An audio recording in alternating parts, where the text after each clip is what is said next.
Hi guys, today I'm playing Invite Me In.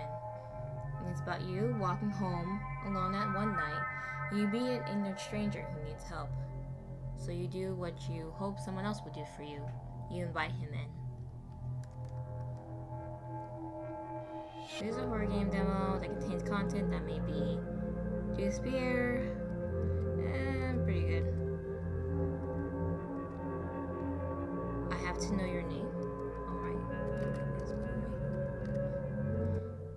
Moonray.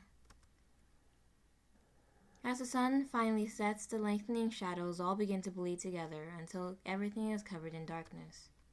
My path is only illuminated by the occasional streetlight, and I start to become nervous again, like something bad is about to happen, if not treaded with caution. I start picking up my pace as I get closer to home. I didn't plan to be out for so long, especially not at night all by myself. The grocery store bag clutched tightly in my hands seems much heavier even though it only carries a sole jug of milk that I desperately needed before leaving the house earlier. Now I'm wondering if it was really worth the trip. Turning the corner just leads to another dark road. I debate whether I should slow down to prevent tripping or just break out into a run here and now. But it's just a couple more blocks, then I'll be back home. For some reason, nagging at the back of my mind, that didn't feel like an appealing solution either. If something dangerous really was just out of view, going back to an empty house was just like throwing a blanket over your head to keep the monsters away. It's moments like this I wish I didn't live alone. But I'm probably just anxious for no reason. I don't have any evidence that someone is really trying to hurt me. Just these paranoid feelings in the back of my mind that I should ignore. I really have to stop trying to freak myself out. All it's doing is causing me to lose sleep, which makes me more on edge. Focusing on getting home is the only thing I need to worry about for now. Then I can eat dinner, chill out, and finally get some much needed rest. Huh? Just as I was about to turn down the last street, I see a figure sitting next to the sidewalk a few feet in front of me. I immediately stop walking and try to get a better look before getting any closer. I hear the blood start to pulse faster in my ears. They're almost fully hidden from view, so I didn't have much of a chance to see them from farther away, and they are perfectly still. I feel the fear rising in me again and stay frozen in the same spot, my muscles tense, waiting to see if the stranger makes a move. They do nothing, and since it's so dark, I can't even tell if they see me or not. Though I keep getting the feeling they are staring right at me. It's terrifying, but I can't just stand here forever. I want to go home. Swallowing the lingering morbid thoughts and stirring up some bravery, I begin to walk again until I'm only a couple feet away from the stranger. On a closer look, I can finally make out some of the vague details of their face, his face, and we make eye contact. I flinch back a bit after seeing him look at me, then I start to notice something strange. He's curled up in the grass, clutching his arms tightly to his body, and I begin to hear his heavy, uneven breaths over my own. He's hurt, badly. As soon as I see the state he's in, I'm not only more worried than before, but now I'm also heavily concerned for his well-being. Hello, can you hear me all right? Are you okay? What happened? For a moment, he just keeps looking at me. His expression is unreadable this far from any light source, but he must feel so scared too. He doesn't respond. At this point, I feel like he may be really injured. Maybe he can't even understand me. Looks fine to me. Just as I reach into my pocket to try and call for help, he finally speaks up. Something happened to me earlier. I was just trying to walk home and I am a bit hurt right now. That's not suspicious at all. A bit hurt? It doesn't seem like he's doing well at all. Do you need help? Can you walk? He leans forward and begins to push up his arms like he's trying to stand up, but he quickly winces and sits back to his original position. It hurts. My arm really hurts. My legs are okay, though. How did you hurt your arms? Is anything broken? Broken? I didn't break anything. He shifts uncomfortably on the ground, trying to move his body to a more upright position. He looks at me a bit nervous. It's easier to see his face like this. His face is not that big, cute, pretty pale, a little scared. Nah, he doesn't look dangerous. A bit cute. I didn't notice it before, but this guy has such nice wavy hair and pretty eyes. I feel kind of bad focusing on that, but the realization truly caught me off guard. My eyes shifted away to focus on anything else. I shouldn't be thinking about this, and instead tried to find out how to help him. I must seem so rude right now. Please don't think I'm acting weird. Is everything alright? Oh god, he thinks I'm acting weird. Everything's totally fine. I'm just a bit squeamish about broken bones is all. You don't have to worry. My arms aren't broken, just a bit hurt. Well, okay. I'm glad it's not that bad then. We should really be more careful. Getting injured on the side of the road this late is really dangerous. You're right. I'm really glad you're the one who came along. Seems like I had nothing to worry about earlier. To think I was so scared of him. Dude. I thought I was going to end up being mugged or murdered, but it ended up being a total overreaction.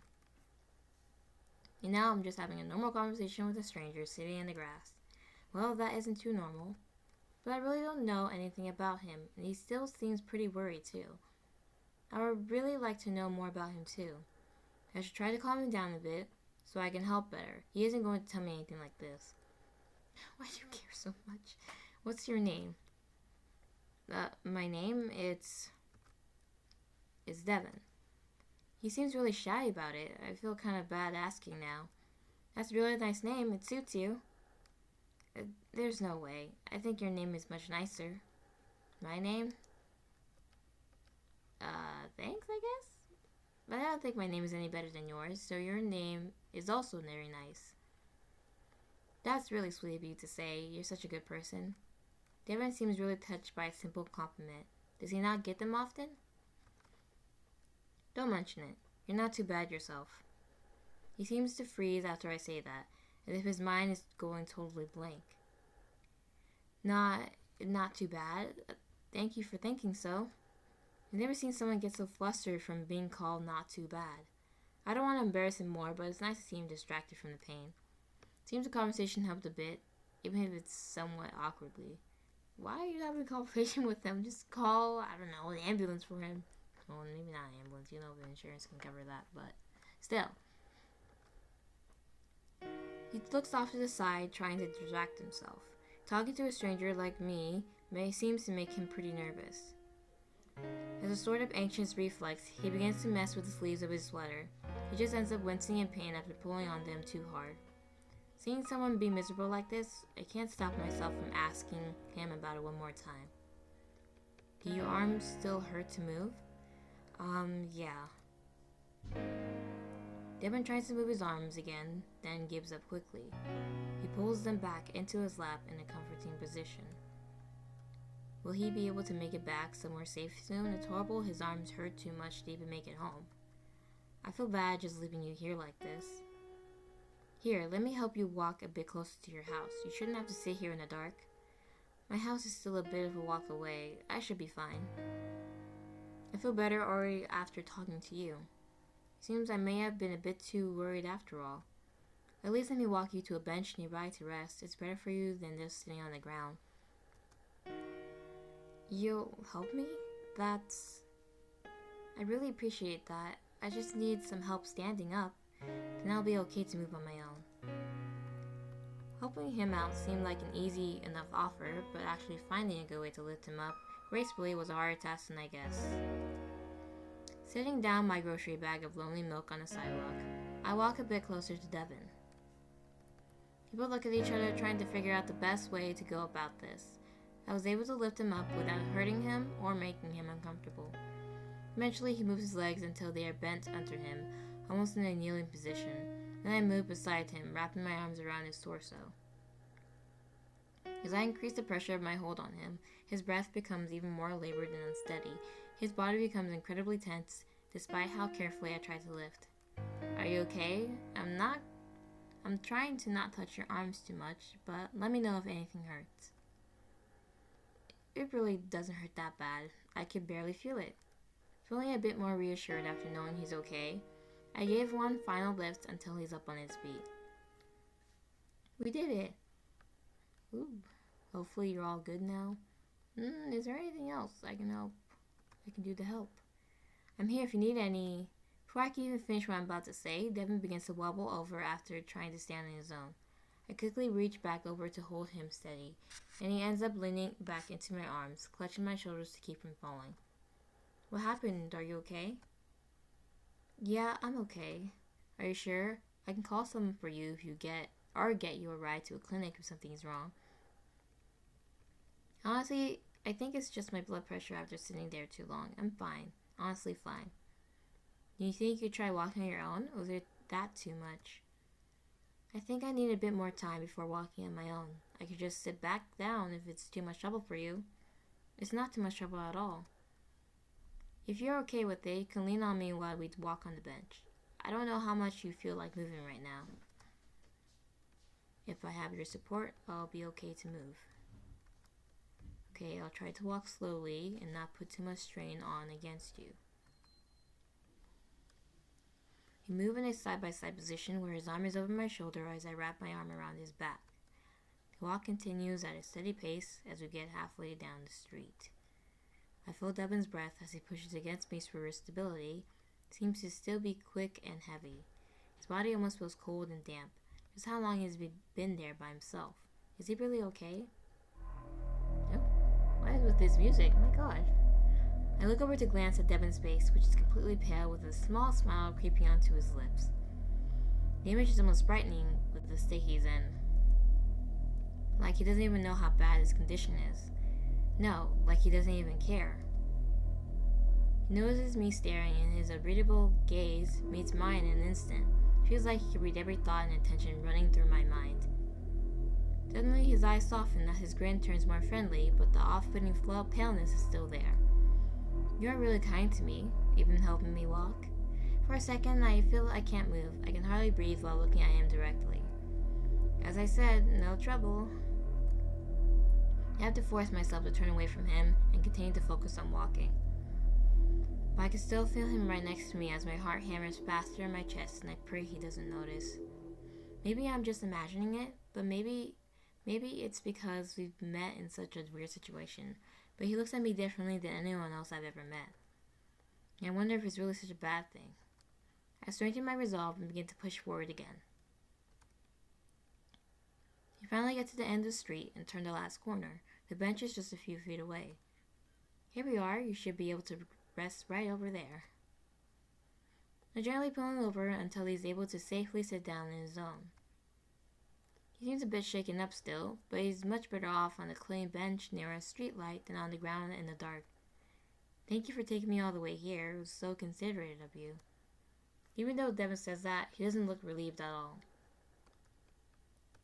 I feel a bit guilty ending like this, but just how much more can I really do? Hell, you didn't even want me to do this much. I'm glad I could help. I really hope you feel better soon. It was nice to meet you, Devon. Just as I'm about to walk away, his hand suddenly grabs mine. Let go of me. Do you need anything else? I don't know, do you need anything else? I have to head home soon, but is everything okay? I look down at our hands as he slowly lets go of mine. I guess he grabbed my hand without thinking because he quickly places his hand back in his lap nervously. Sorry, I just thought you should know your grocery bag. My grocery bag? You left your grocery bag behind earlier. It's still on the sidewalk. Oh, yeah. Looked down at my empty hands and realized that yes, I did leave my milk behind. I had nearly gone home without the one thing I came outside for. I guess it is easy to forget stuff after the eventful evening I just had, but I still feel a bit silly. Wow, I really did forget all about that. Thanks for reminding me, Devon. I'm going to run back and grab it now. I'll see you on my way back. Before he had much of a chance to answer, I started running to the street corner we just came from. I make a turn and begin walking back down the previous road to where I left my milk.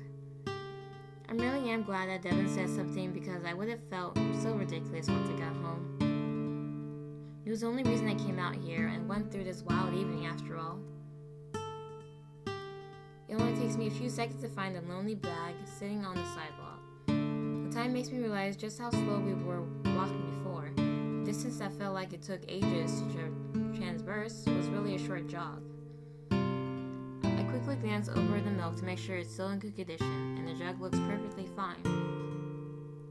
It was only out here by itself for a minute, but better to check than drink bad milk. Ooh, it's only like a big deal. I scoop the bag in my hand and start heading back. I should really say goodbye to Devin before heading back home and check on him one last time. I run back to the bench and see him sitting there just as I left him. Well, something seems a bit off. He seems just as unwell as ever. In fact, he's not even looking at me now. Is he ready for me to just leave now, or does he even know I'm here? I step a bit closer so I'm right in front of him, and I try to duck down to get one last look at his face. Well, I got my milk, so I guess I'll be headed back home now. As I said before, it was nice to meet you. Get home safe, alright? Just as I'm about to leave, I finally noticed the dark stains forming all over his sleeves and onto the rest of his clothes. Earlier, they were small enough that they couldn't be mistaken for shadows, especially in the dim light, but now it seems much more obvious. Is that blood? Now, it's impossible to ignore it. The panic hit me like an anvil as I feel my heart drop. I looked down at the arm I had used to support his body when he walked over. There was a smudge of crimson streak across my hand that I didn't even see earlier. He was bleeding. He was bleeding so much. It didn't seem possible. How did I not notice how bad it was? There's blood dripping down his hands now. Did I make it worse? Did I hurt him while I was carrying him here? No, I didn't mean to hurt him. Will he be alright? I lifted Devin's shoulders to look at his face. His eyes seemed hazy, like he might pass out soon. You need to go to the hospital immediately. I'll call an ambulance. Why didn't you tell me you're bleeding this much? What happened to you? It's just a bit of blood. A bit of blood? This seems like much more than a bit. Is it really that bad? Are you worried about me? Yes.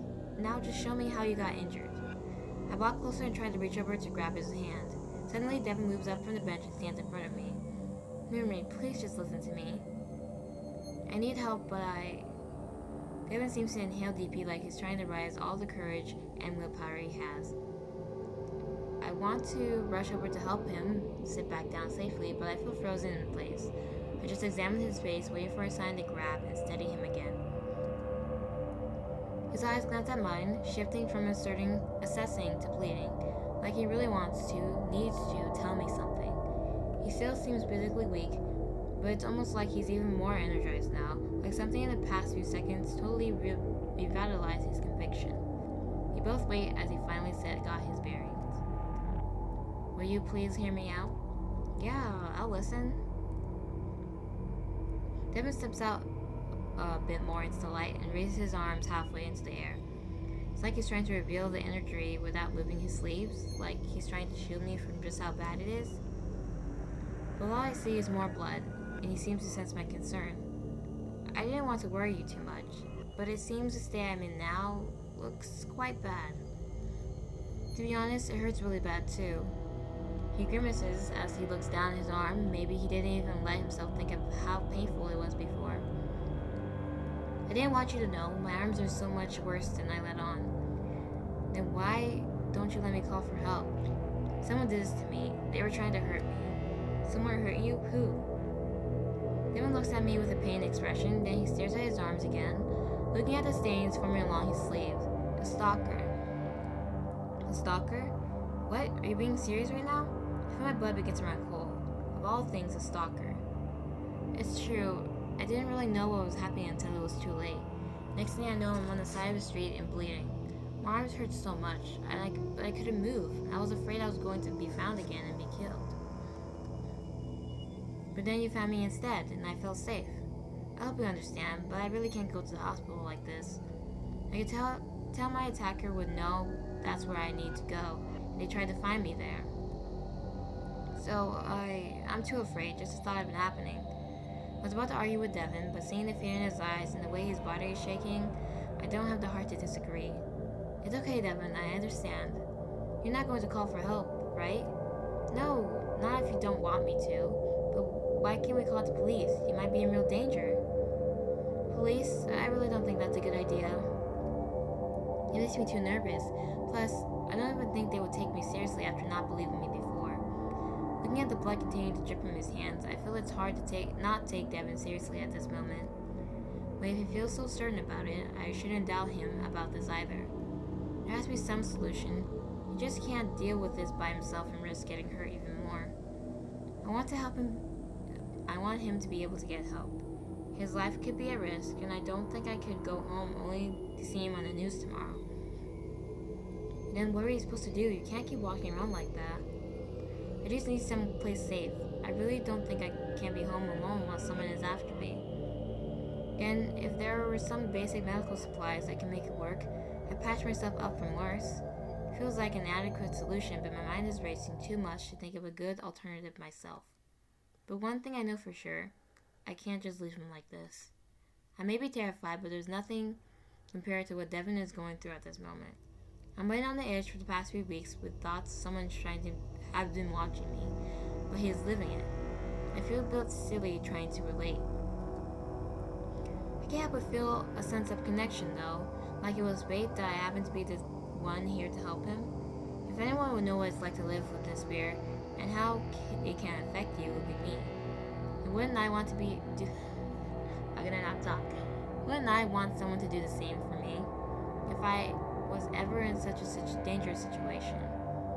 I've been going through my reasoning in mind, and Devin has just been staring at me with a hopeful expression.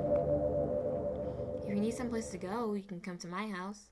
Really? I can come to your house? Oh my god, I would never offer this. I would just insist and call the police, because if the police see blood, they will take you seriously. It's all too suspicious.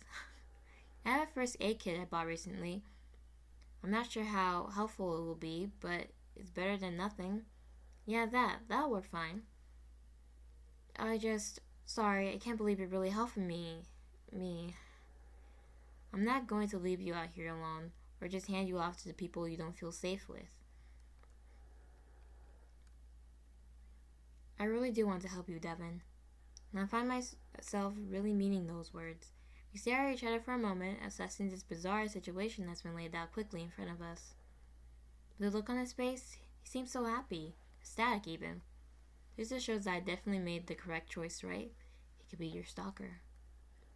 Or did I even have a choice to not help someone in this much peril? It doesn't feel like I did at all. I tried to push down any feeling of uncertainty and move on to the next objective. So, we shouldn't stay out here too long, right? Isn't it kind of dangerous? Yes, you're right. We should leave right now. Devin heads whips around to survey the area, but he seems quickly satisfied. I think we're safe, but it's best to be careful and hurry along. Alright, then let's go. I instinctively walk over to Devin and lean against him, moving my arm around his back again. Ruby, what are you doing? You still need help walking, right? Don't you? After all, I can't have you falling over on me. Of course, sorry, I nearly forgot, and it surprised me. I can't help but smile at how flustered he still gets at this point, even with how horrible his night has gone. Even though we just met, Devin seems to enjoy being around me. I'm happy to think I can make what must be one of the worst days ever a bit brighter. Devin moves against my arms and begin to walk together again. Maybe it's from doing it before, but it feels easier this time. My house is just a few buildings down, so you don't have to wait too long. Then you can stay with me for the night and call whoever you need to call in the morning. This is really too kind of you. I don't deserve it, but at the same time I can't reject the offer. Don't feel too bad for it. I really do want to help you. Is there a reason why you want to help me? Or are you the type of person who would just help anyone? Devin's face looks a bit upset when he says this. Does he think I have weird motives? I'm not really sure. I just think if I were in your shoes, I want someone to look out for me like this. I bet there is someone who would do anything for you. The strange compliment makes my heart thump quickly in my chest. I try to ignore it, but it's soon all I hear. It makes me feel a bit happy in some way, and I get flustered myself. To distract myself from the noise in my own head, I look out into the darkness trying to search for any stalking figures. I make sure we aren't being followed and there doesn't seem to be another soul in sight. For the past few weeks, I've constantly been seeing moving shadows and feeling eyes in the back of my head. For the first time in a while, I don't feel anything at all, and I feel safer. And as I finally see the front of my house in view, I think the rest of this wild night is actually going to be okay. You have reached the end of the demo. Thank you for playing, invite me in. Continue the game and see how the rest of the night unfolds later this year. The hearts above give you a clue to the path you are headed on. Oh, okay. Oh, I was supposed to click on the hearts, wasn't I? Okay, so I want to go back to that and see, like, what exactly, what kind of path I'm headed towards, basically.